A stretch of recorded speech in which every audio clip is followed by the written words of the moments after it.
ਭਾਰਤ 'ਚ ਅੱਤਵਾਦੀਆਂ ਦੀ ਘੁਸਪੈਠ ਕੋਈ ਪਹਿਲੀ ਵਾਰ ਨਹੀਂ ਹੈ।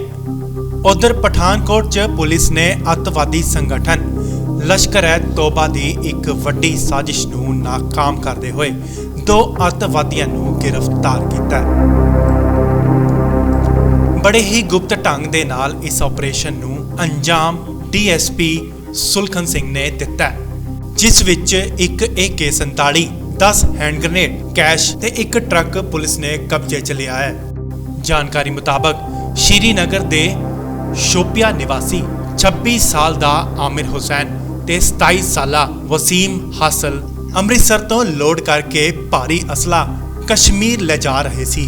गुप्त सूचना दे आधार ते इन्हां नूं जम्मू तो ही गिरफ्तार कर लिया गया।